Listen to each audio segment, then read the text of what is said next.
عزیزہ و اس کے ناظرین السلام علیکم۔ معزز ناظرین اکرام، مسجد اقصی 3 مقدس مسجدوں میں سے ایک ہے۔ مسجد اقصی کو قبلہ اول کہا جاتا ہے اور اس کے علاوہ مسجد اقصی میں نبی کریم صلی اللہ علیہ وآلہ وسلم اور ان کے اصحاب نے 150 سال مسجد اقصی کی طرف منہ کر نماز ادا کی۔ اور جیسا کہ آپ جانتے ہی ہیں کہ پچھلے کچھ دنوں سے اسرائیل اور فلسطین کے درمیان جنگ چھڑی ہوئی ہے۔ نہ جانے فلسطین نے کتنے ہی مسلمانوں کو شہید کر دیا ہے اور اسرائیلی فوج نے بیت المقدس میں ظلم کی انتہا کر دی ہے، اور نہ جانے کتنے ہی سالوں سے اسرائیلی فوج فلسطین والوں پر ظلم و ستم کر رہی ہے، لیکن اس کے باوجود فلسطین کے لوگ ان کے آگے جھک نہیں رہے بلکہ ڈٹ کر ان کا مقابلہ کر رہے ہیں، کیونکہ فلسطین کے ساتھ اللہ کی مدد ہے۔ اور ناظرین، آج کی ویڈیو میں ہم آپ کو مسجد اقصی میں ہوئے اللہ کے ایسے کرشمے کے بارے میں بتائیں گے کہ جس میں یہ بتایا جا رہا ہے کہ مسجد اقصی کی حفاظت اللہ تعالیٰ کے فرشتے خود کر رہے ہیں، جس کی وجہ سے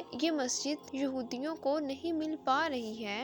اور جب اس کرشمے کو یہودیوں نے دیکھا تو وہ بھی دیکھ کر حیران ہو گئے، اور یقیناً آپ لوگ بھی ہو جائیں گے، اسی لیے آپ اس ویڈیو کو آخر تک ضرور دیکھیے۔ ناظرین، یوں تو مسجد اقصی کئی بار تعمیر ہو چکی ہے، لیکن اس کی مکمل تعمیر حضرت سلیمان علیہ السلام نے کروائی تھی۔ حضرت سلیمان علیہ السلام اللہ کے جلیل القدر پیغمبر تھے۔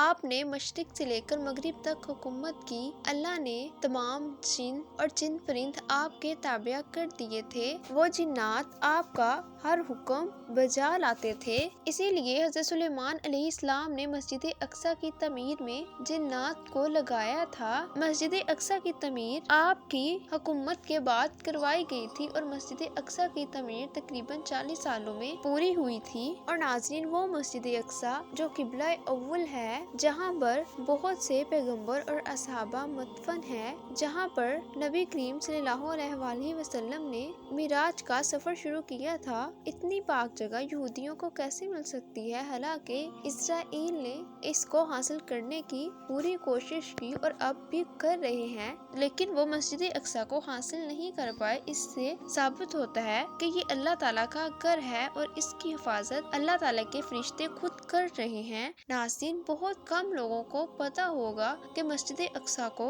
رات میں خالی کروا لیا جاتا ہے اور پھر کسی کو بھی مسجد کے اندر آنے کی اجازت نہیں دی جاتی۔ ناظرین، کچھ دنوں پہلے کی بات ہے کہ ایک شخص جو کہ مسجد کی نگرانی کرتا تھا اور رمضان المبارک کے مہینے میں رات کو بیٹھ کر عبادت کرتا تھا، ایک دن وہ اللہ تعالیٰ کی عبادت کر رہا تھا اور اسے عبادت کرتے ہوئے کافی ٹائم یعنی کہ 1 یا 1:30 بجے کا وقت ہو گیا۔ اس کے بعد وہ اٹھا اور اس نے مسجد کی تمام کھڑکیاں اور دروازے بند کر کے جب وہ واپس آنے لگا تو اس نے دیکھا کہ مسجد کے اندر سے کوئی آواز آ رہی تھی۔ جب اس نے اس آواز پر غور کیا تو وہ قرآن مجید پڑھنے کی آواز آ رہی تھی۔ وہ شخص یہ سن کر حیران ہو گیا۔ اس کے بعد اس نے دوبارہ مسجد کو کھولا اور جب دیکھا تو اندر کوئی بھی نہیں تھا اور نہ ہی مسجد میں اس شخص کے سوا کوئی اور تھا۔ خیر، اس نے دوبارہ مسجد کے دروازے کو بند کیا اور گھر واپس جانے لگا تو پھر اسے وہی آوازیں آ رہی تھی۔ وہ شخص پھر حیران ہو گیا اور اس نے پھر مسجد کا دروازہ دوبارہ کھول کر دیکھا تو اندر کچھ بھی نہ تھا۔ اس شخص نے بتایا ہے کہ پہلے تو میں ڈر گیا تھا، لیکن پھر میں نے ہمت کر کے جب مسجد کے ایک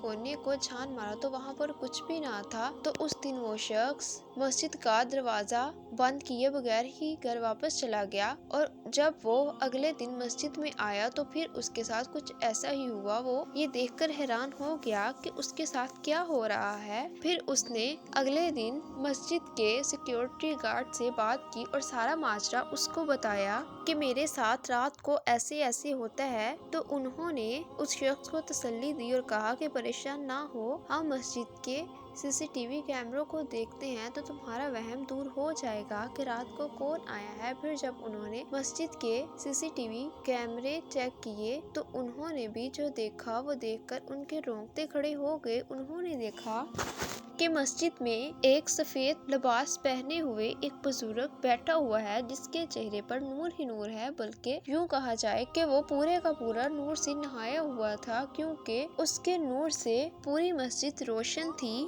پھر جب انہوں نے پچھلے راتوں کی ریکارڈنگ چیک کی تو کچھ ایسا ہی نظر آیا، اور ایک ریکارڈنگ میں تو انہوں نے یہ بھی دیکھا کہ بہت سے سفید لباس پہنے ہوئے بزرگ نماز پڑھ رہے ہیں۔ پھر انہوں نے یہ ساری باتیں مسجد کی انتظامیہ کو بتائیں اور یہ ساری ریکارڈنگ بھی چیک کروائی گئی، جس کے بعد مسجد کی انتظامیہ نے فیصلہ کیا کہ رات کو مسجد اقصی کو خالی کر دیا جائے تاکہ اللہ کے فرشتے کھل کر اللہ تعالیٰ کی عبادت کر سکیں۔ اور ناظرین، اس ویڈیو کو دیکھ کر ایک عالم کا بھی یہ کہنا ہے کہ اگر اسرائیل اس مسجد کو حاصل نہ کر پائے تو اس سے واضح ہے کہ اللہ تعالیٰ فرشتوں کے ذریعے خود اس گھر کی حفاظت کر رہا ہے۔ اور ناظرین، اللہ تعالیٰ سے دعا ہے کہ اللہ تعالیٰ تمام فلسطین کو کامیابی عطا فرمائے، آمین۔ اور اگر آپ کو یہ ویڈیو پسند آئی ہو تو لائک، شیئر اور کمنٹس کریں، اور ہمارے چینل ازینہ وائس کو سبسکرائب کریں۔